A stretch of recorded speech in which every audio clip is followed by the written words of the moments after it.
Boa tarde, quinta-feira, 3 de novembro, o RF News já está no ar para todo o Brasil e veja os destaques da edição de hoje. Fenômeno raro atinge Piracicaba. Tempestade assustou moradores e deixou vários pontos alagados. Levantamento aponta que a cada 2 minutos alguém é assaltado no Rio de Janeiro. Continua aumentando porque a criminalidade migra. Prefeitura de Campinas decide fechar unidade de pronto atendimento e revolta funcionários e pacientes. É um absurdo. Você vai conhecer um grupo que caça corrupção em todo o país e já conseguiu evitar que mais de R$1 bilhão seja desviado. A fiscalização que o observatório faz é muito mais flexível e pode ser até mais abrangente. E ainda, para vencer a crise, preços de carros novos despencam. Eles vão queimar o estoque. Ao vivo, no RF News.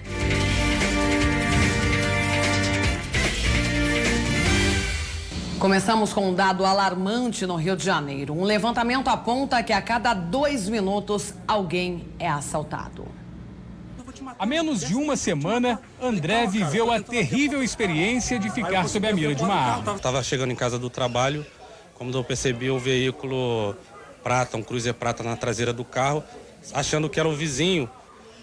Ele forçou a passagem. Quando ele ultrapassou e jogou o carro na frente, foi quando o elemento saiu de dentro do carro me rendendo, mandando eu sair de dentro do carro, senão ele iria me matar. Números do Instituto de Segurança Pública comprovam que o sentimento de medo está espalhado por todo o estado. Para se ter uma ideia, só no mês de setembro deste ano, em média, a cada 2 minutos e 23 segundos, uma pessoa foi roubada no Rio de Janeiro. Você percebe que esses roubos continuam aumentando porque a criminalidade migra do local onde você tem um policiamento mais efetivo para aquele onde a população está à mercê.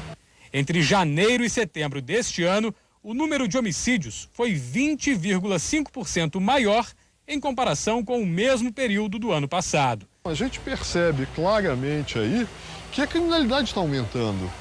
Né? E a criminalidade está aumentando, talvez não em quantidade de criminosos delinquindo, mas na ousadia.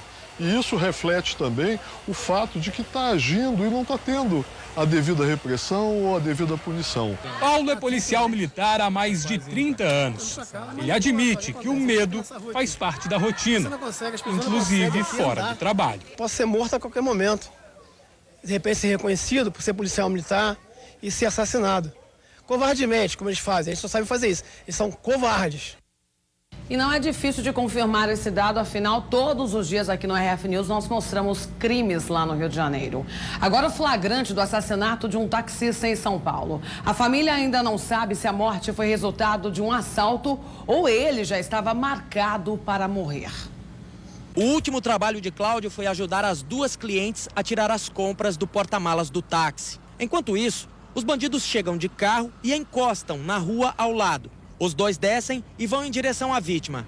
Neste outro ângulo, dá para ver quando a dupla se aproxima. Cláudio acelera e para quando vê um bandido de cada lado. Um deles atira 3 vezes. Os 2 vão embora sem levar nada. Mesmo ferido, Cláudio consegue sair, atravessa a rua com as mãos na barriga e deita na calçada à espera de ajuda. Os vizinhos se aproximam. Chamam um resgate, mas ele não resiste. O crime foi na rua Francisco de Barros Garcês, na região do Itaim Paulista, zona leste de São Paulo. Cláudio Francisco da Silva tinha 65 anos. Ele tinha 2 filhos e um neto de 2 meses. Cláudio trabalhava como taxista há quase 40 anos e durante todo esse tempo sofreu dezenas de assaltos, segundo a família. Os filhos constantemente pediam para que ele largasse a profissão. Mas ele sempre se negou a fazer isso. Conversava com ele, falava com ele que para ele parar, né, sair dessa profissão, mas é o que ele gostava, só tentativas de assaltos mesmo que ele passava. Em 2002, ele brigou com um casal que invadiu o táxi dele para roubar e foi baleado. Na época, Cláudio ficou 1 mês internado na UTI. Desta vez, o taxista levou 3 tiros. A família não sabe se Cláudio reagiu dentro do táxi. A morte dele já estava encomendada. Para os filhos, resta a lembrança de um pai trabalhador e sempre presente. Uma pessoa contente, de bem com a vida. Eu nunca vi ele chorando, nunca vi ele resmungando nada. sempre correu atrás do seu, sempre correu atrás de procurar o que é bom para ele, o que é bom para nós, e isso foi o que ele ganhou. E agora fica o sofrimento da família, né? E um rapaz vestido de palhaço foi detido em São Paulo.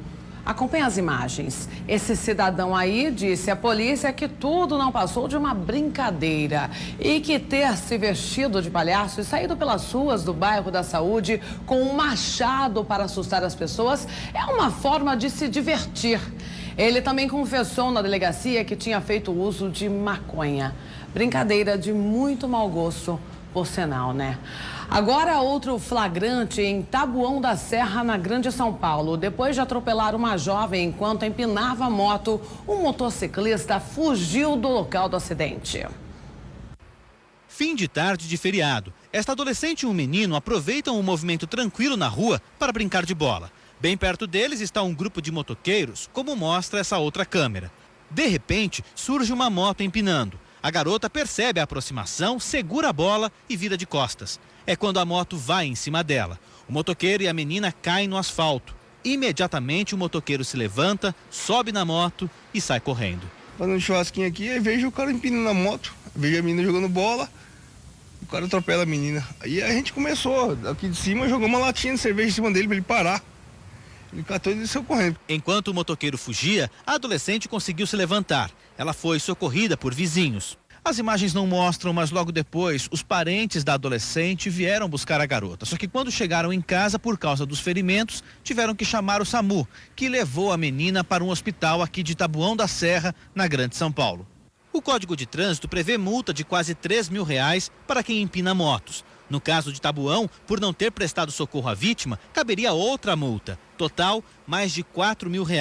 As duas infrações são gravíssimas. Há 2 semanas, um homem que caminhava pelo meio da rua em Minas Gerais também foi atingido pelas costas. O morador sofreu ferimentos, principalmente nas costas. Em outubro do ano passado, um idoso morreu depois de ser atropelado em Osasco, na Grande São Paulo. O motoqueiro também estava empinando a moto. Ele chegou a ser preso, mas pagou fiança para responder ao processo em liberdade.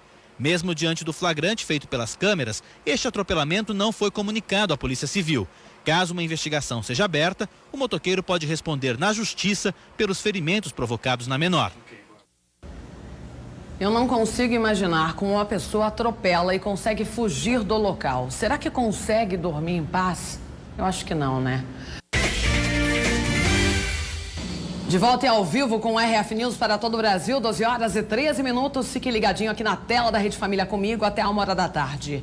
E a forte chuva que atingiu Piracicaba na tarde de ontem deixou vários pontos da cidade alagados. Acompanhe as imagens. Segundo o Centro de Monitoramento de Piracicaba, em 2 horas foram registrados 151 milímetros de chuva, volume próximo da média de todo o mês de novembro na cidade.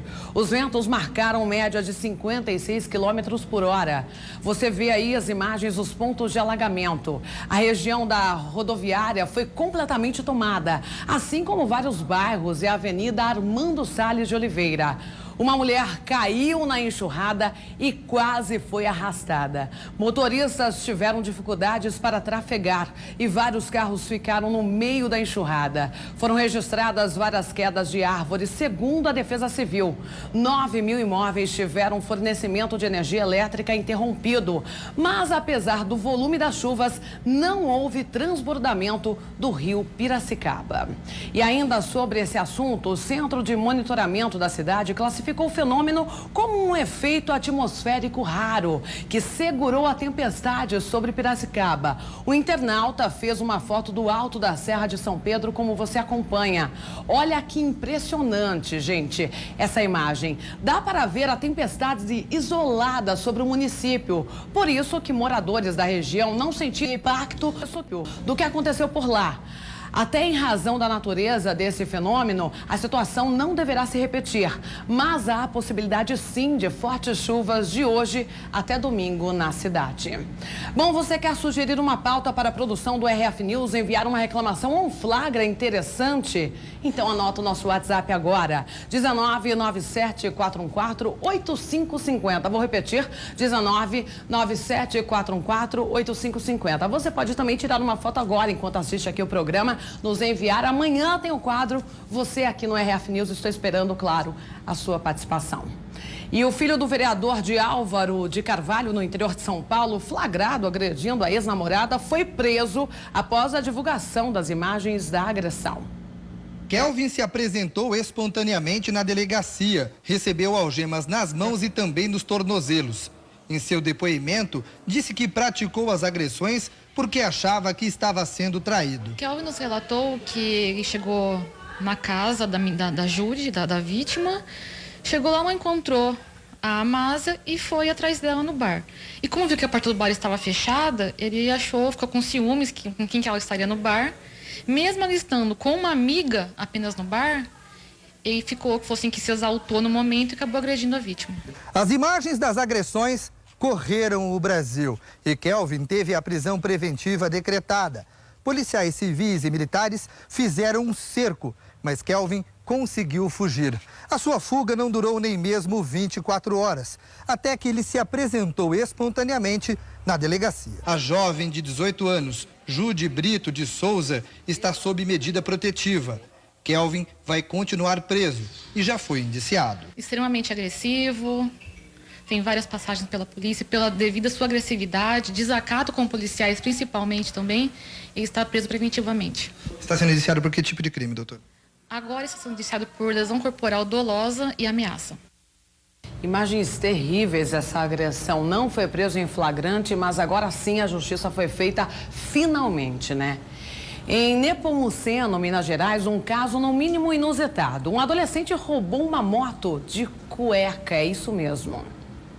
Nas imagens feitas com o celular, é possível ver um adolescente de 15 anos empurrando uma moto.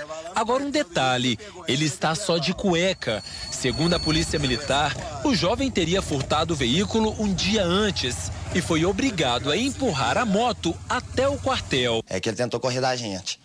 Aí um menino nosso segurou ele assim, aí pegou, rasgou na hora, e ele pegou e foi daquele jeito. Só que se ele tivesse continuado de bermuda, nós ia deixar ele de bermuda, só que ele ia bater lá na porta. Toda a história começou um dia antes da gravação dessas imagens. O Gleiber e um amigo foram até este ginásio assistir a um jogo. Segundo o Gleiber, o menor andou mais de 200 quilômetros na moto e chegou a ser multado 3 vezes. Tudo isso em menos de 24 horas. Ainda segundo Gleiber, depois que o menor confessou o crime, ele pediu para que o jovem dissesse onde estava a motocicleta. O adolescente então teria dito que o veículo estava escondido neste cafezal, que fica a cerca de 500 metros da casa dele. Eles vieram até aqui e encontraram a moto. Nós até entendemos o interesse das vítimas de recuperar o objeto que foi furtado deles. Porém, eles excederam em muito qualquer nível de razoabilidade. Eles excederam bastante a tentativa deles de obter justiça. Assim que ele chegou lá, a Polícia Militar resguardou os direitos dele, entrou em contato com a família e providenciou para que aquela violação aos direitos do adolescente fosse cessada. Para a polícia, o menor também confirmou o furto e ainda disse que foi agredido. O adolescente foi ouvido e liberado. De volta e ao vivo com o RF News, 12 horas e 25 minutos. Após o Ministério da Educação cancelar a realização do Enem em escolas ocupadas em todo o Brasil, o Ministério Público do Ceará entrou com uma ação para suspender o exame em todo o país. A decisão da Justiça deve sair amanhã.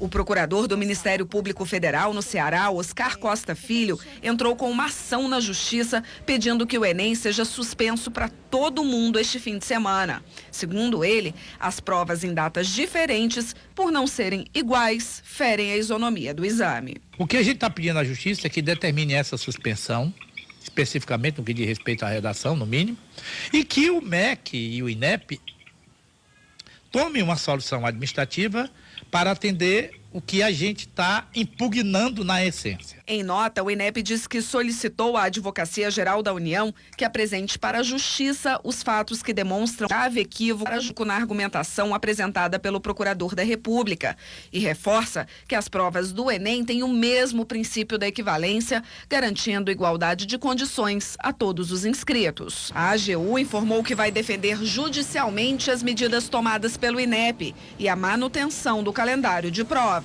Não tem versão. A prova é equivalente, tem o mesmo formato da prova 1, vamos dizer assim, com as 45 questões por área de conhecimento, realizada nos 2 dias, distribuídas da mesma maneira como é o Enem previsto para esse final de semana. Por causa da ocupação em 304 escolas de todo o país, 191.494 estudantes não vão poder fazer o Enem este fim de semana.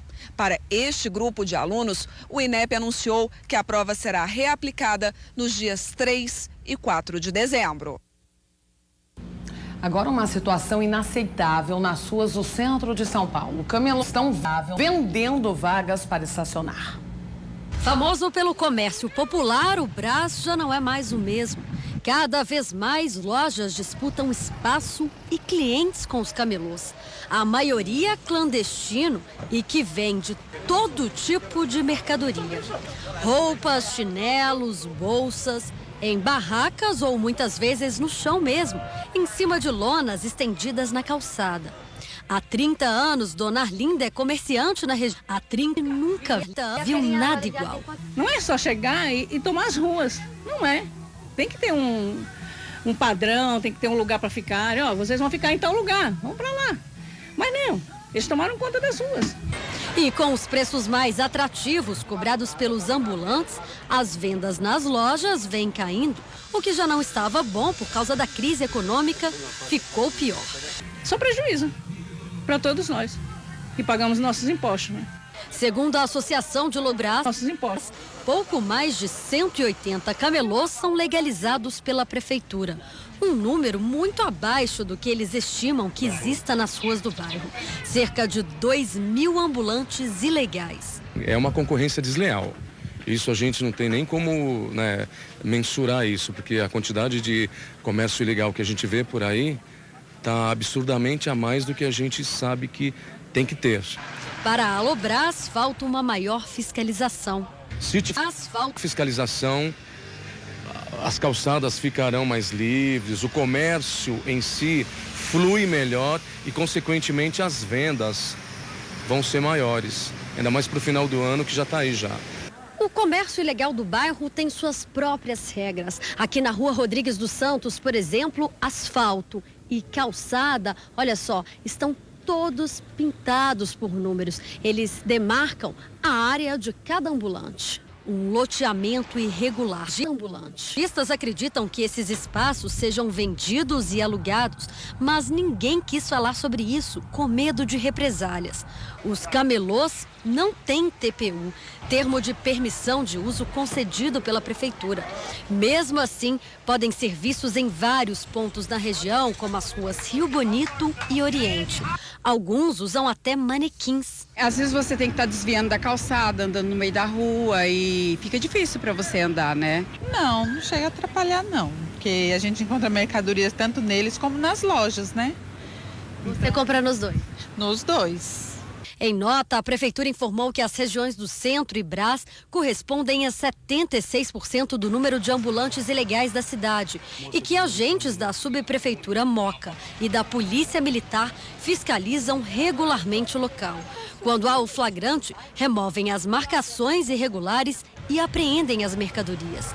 Ainda informou também que entre 2015 e 2016 houve um aumento de 26% no efetivo de PMs que trabalham na região. Esses camelôs chegam a atrapalhar para passar nas calçadas? Com certeza, porque a gente precisa andar no meio da rua. É assim, é ônibus, tem atropelamento, carros buzinando, é um caos. Atrapalha muito, mas todos precisam trabalhar, né? Então é um assunto bem complexo e polêmico. De volta ao vivo com o RF News, 12 horas e 38 minutos. Você curte o programa? Eu espero que sim. Então nós estamos no Facebook, aproveita e entra lá, facebook.com/RF News, Rede Família, vai aparecer a nossa página exatamente como está aqui com aquela foto. Basta clicar em curtir. Todo dia daí, gente, tem conteúdo exclusivo para você. Você pode compartilhar, comentar, curtir e enviar a sua foto também enquanto assiste aqui o nosso telejornal. Estou esperando, claro, a sua participação. Bom, voltando às notícias, em Campinas, polêmica. A prefeitura decidiu fechar uma unidade de pronto atendimento que funcionava no centro. O assunto revoltou funcionários e pacientes.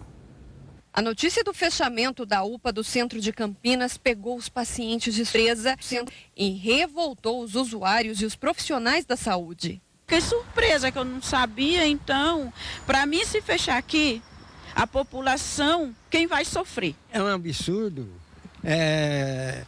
A pessoa só pensa neles. Essas pessoas que estão fechando isso aqui são pessoas que têm muito dinheiro e não vê a situação do pobre. No início da semana, a prefeitura divulgou que a partir da quinta-feira, dia 3 de novembro, a UPA estará fechada. E a justificativa é que a unidade está com vários problemas. A Carmen é enfermeira da unidade e conta que a prefeitura prometeu solucionar estes problemas no ano passado. Mas a promessa não saiu do papel. Essa unidade foi inaugurada dia 30 de novembro de 2012. Nós já viemos com a promessa do poder público que nós ficaríamos aqui no improviso e que 30 de novembro de 2015 venceria o prazo, que até lá nós teríamos uma nova unidade. Essa não saiu do que foi prometido, não foram atendidos. A Liliane também é enfermeira e considera a atitude da prefeitura um verdadeiro retrocesso. Quando essa unidade fecha, o que vai acontecer? Vai redistribuir. Redistribuindo, vai sobrecarregar todos os outros locais de atendimento. O São José, o Mário Gatti, que também já tinha esse mesmo quadro, ou pior, do que a gente tem aqui. Ao invés da coisa melhorar, dissolver os problemas que a saúde em Campinas apresenta, infelizmente, fechando mais uma unidade, a gente vai estar piorando ainda mais o atendimento. A UPA aqui do centro atende cerca de 400 pacientes por dia. E após o fechamento, a orientação da prefeitura é que esses usuários busquem outros locais para o atendimento. Entre eles, o Hospital Mário Gatti, que já enfrenta problemas com a superlotação. Aqui, ninguém concorda com essa determinação da prefeitura. Nem os pacientes, que serão os mais prejudicados, nem mesmo os profissionais da saúde. Diante do caso, o Conselho de Saúde entrou com uma ação no Ministério Público contra o fechamento da UPA. O Movimento Popular de Saúde de Campinas também se manifestou contra a medida do Executivo e estranhou o fato de o prefeito Jonas Donizete ter tomado essa atitude justamente após a eleição. Ele prometia que estava com controle financeiro na prefeitura, prometia que a questão da saúde, que ele já tinha feito as reformas, que estava encaminhando a construção das unidades, que estava equilibrada a questão do concurso público.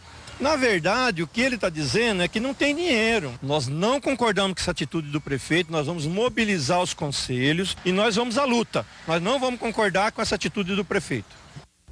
Bom, a paralisação nos atendimentos foi marcada para hoje. Nossa equipe está no local acompanhando essa transição e você vai ver mais detalhes sobre esse caso nos telejornais da Rede Família e na edição de amanhã no RF News. Você costuma sentir dor com frequência? Muitos brasileiros relatam que sim, e não é só isso não, mas que convivem com dores no dia a dia. A principal delas é a dor de cabeça. Olha só o levantamento das dores mais comuns. Levante a mão quem nunca teve aquela dor chata que incomodou o dia todo. Dor de cabeça pulsa e você fica incomodado com aquilo e te atrapalha alguma atividade, então é ruim. Uma pesquisa ouviu 1.500 pessoas em todas as regiões do país e revelou: a maior reclamação é justamente esta, dor de cabeça. 78% já tiveram pelo menos uma nos últimos 3 meses. A segunda maior queixa é a dor nas costas e a terceira é a dor muscular. A correria do dia a dia, problemas a resolver, contas a pagar, o trânsito que não anda. O estresse é apontado pelos entrevistados como um dos principais fatores para o surgimento das dores. O estresse acaba liberando alguns neurotransmissores, acaba mudando um pouquinho a proporção dos neurotransmissores, que fundamentalmente as endorfinas, que são as substâncias que fazem a modulação da dor e mudam o limiar da dor. A pessoa passa por um estímulo menor, sentiu uma dor maior. O estresse ficou em primeiro lugar entre as causas da dor de cabeça, seguido por poucas horas de sono e gripes e resfriados. O fator hormonal e a exaustão são as causas do incômodo que sente esta bancária. Todo mês, perto da menstruação, ela tem dores de cabeça muito fortes. A gente trabalha com computador hoje, trabalha em ambiente com cobrança, então a gente acaba se estressando, trabalhando muito, tem que conviver, né? Os tratamentos não deram resultado e por isso ela não vive sem os analgésicos. Geralmente dói aqui na região frontal, né, assim, bem forte, como se fosse uma pulsação mesmo, que é quase assim, não dá para ficar sem tomar um remédio, sem curar, porque senão você não pensa, não trabalha, não faz nada. Já a má postura é a principal responsável pela dor nas costas. Segundo a pesquisa, é a dor mais frequente de todas. É o dia inteiro no computador, então acaba ficando a postura comprometida. O sobrepeso ou a obesidade também é uma situação que, na verdade, cursa com dor lombar com muita frequência e uma perpetuação dessa dor lombar. Então, uma dor que seria uma dor aguda passa a ser uma dor crônica. Quando a perna dói, é porque a Aline fez atividade física além da conta. Se for fazer um treinamento e um exercício muito forçado, dói no músculo. A dor gera irritabilidade e mau humor em mais de 60% dos entrevistados. E os remédios são a opção número 1 para amenizar o problema. Depois deles, descansar e esperar passar. Dores agudas, frequentes e que aumentam de intensidade devem ser verificadas junto ao médico. Mas muitos brasileiros já se acostumaram a conviver com aquela dorzinha de estimação. Força de vontade, porque se a gente se entregar... Bom, mudando de assunto, contra a corrupção, um grupo denominado Observatório Social se reúne para investigar ações do poder público. Você vai conhecer agora como funciona essa ação em Santa Catarina. Quando o assunto é corrupção, todo mundo critica. Mas nós somos culpados, porque nós estamos dizendo não nas urnas e pegamos nosso título lá, chegamos lá e demos e pronto, vamos embora. E não é bem assim. Mas em São José, na região metropolitana de Florianópolis, um grupo de cidadãos resolveu agir. São 35 voluntários que se revezam para passar um pente fino nos gastos públicos. O resultado? A sobra do orçamento, que em 2012 era de R$ 172 mil, passou para 8 milhões ao ano. Dinheiro que poderia zerar, num ano, a fila de exames de mamografia em toda a grande Florianópolis. O observatório acompanha esses editais, faz uma ampla divulgação, o número de empresas, a média de empresas que participavam nas licitações aqui no município, que eram de 3 empresas, hoje aumentou para 8, 10 empresas nas licitações.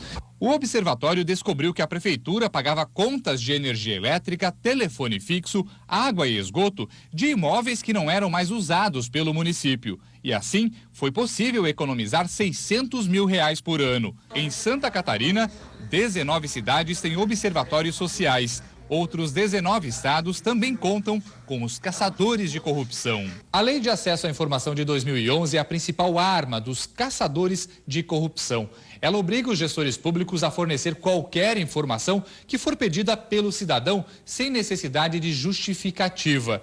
Em caso de negativa, o prefeito, por exemplo, pode ser processado por improbidade administrativa, perder o cargo e até mesmo os direitos políticos. As denúncias de irregularidade são encaminhadas ao Ministério Público e ao Tribunal de Contas de Santa Catarina. Enquanto os órgãos oficiais possuem algumas amarras no seu processo de fiscalização, a legalidade, os processos em geral, a fiscalização que o observatório faz é muito mais flexível e pode ser até mais abrangente. E esse grupo já atua em 100 cidades brasileiras. Aqui em Limeira, no interior de São Paulo, já está sendo implantado e deve começar a funcionar a partir do ano que vem. De volta ao vivo, 12 horas e 53 minutos. Carros novos com preços atraentes é a aposta do mercado para sair da crise, olha só. Nem 14, nem 15. O ano do desconto agora é outro. Com a linha de carros 2017 enchendo as concessionárias, a ordem para o vendedor aqui é abrir espaço na loja.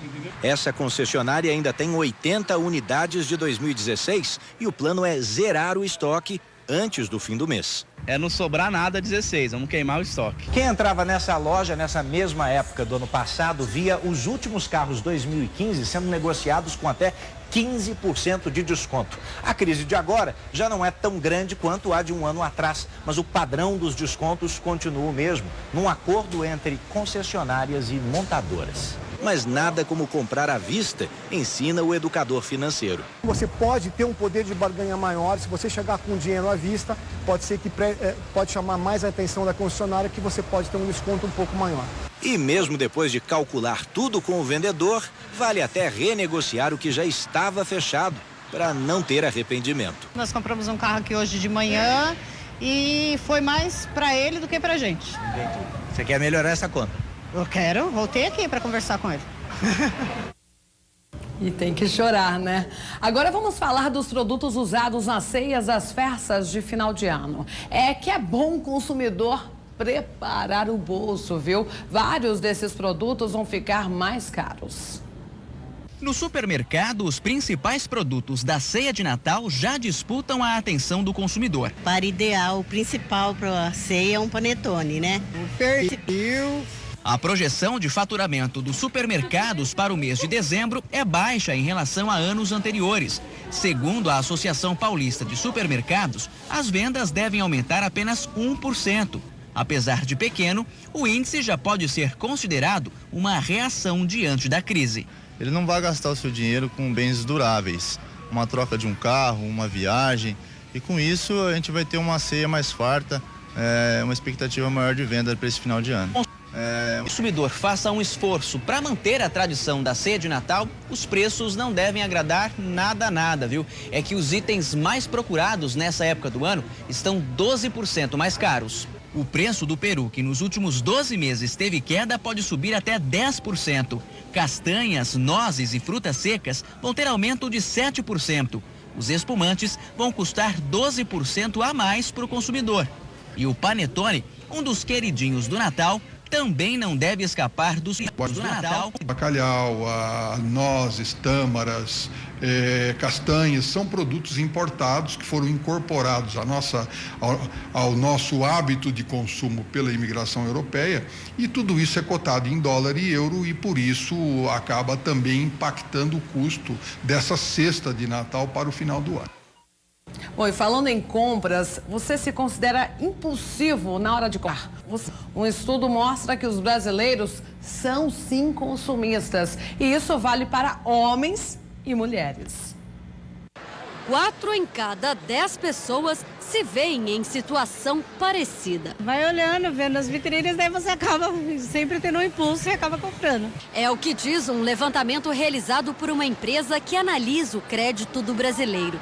E engana-se quem pensa que a mulher compra mais por impulso que o homem. Nos nossos estudos é demonstrado muito equilibrado hoje. As mulheres consomem mais itens de beleza, moda, e os homens caem nos eletrônicos. É um dado preocupante porque revela um número muito grande de brasileiros que compram, vamos chamar assim, sem pensar. É tanta coisa bonita, tanto estímulo para comprar, que quando você vê já está com a sacola na mão. Mulher quer ver roupa, sapato, né? A gente vai experimentando e vai deixando. Bianca veio com a mãe ao shopping sem saber o que queria. Imagina se soubesse. Comprou 2 tênis, um vestido e continuou batendo perna pelas lojas. Hoje é meu aniversário, então eu já vim para comprar tudo no impulso. Hoje pode, tá perdoada. Hoje pode. O problema é que, além de comprar aquilo que às vezes você não precisa, o impulso também te leva ao descontrole financeiro. E é aí que está o problema. Quando a pessoa não tem um planejamento e age impulsivamente na hora das compras, é a receita certa para o descontrole financeiro. As pessoas precisam não só se planejar, como pensar o quanto elas podem gastar, evitar um excessivo de prestações e realmente analisar as suas faturas de cartão de crédito e deixar de pagar esses juros que estão altíssimos. Não perceber isso é um grande risco. A ficha da Cristiane demorou a cair. E olha que ela é consumista declarada. Não posso ser uma vitrine que eu adoro gastar. Sou compulsiva. Só que aí começaram a aparecer as contas, as dívidas foram acumulando e ela se embolou toda. Agora diz que aprendeu. Eu tô aprendendo agora, já tive... Agora diz que aprendeu. Vista, me controlo. Tá conseguindo? Tô tentando. Bom saber que os homens também são consumistas, né? E essa edição do RF News termina aqui. Eu volto amanhã, sexta-feira. Uma ótima tarde para você e fique com Deus.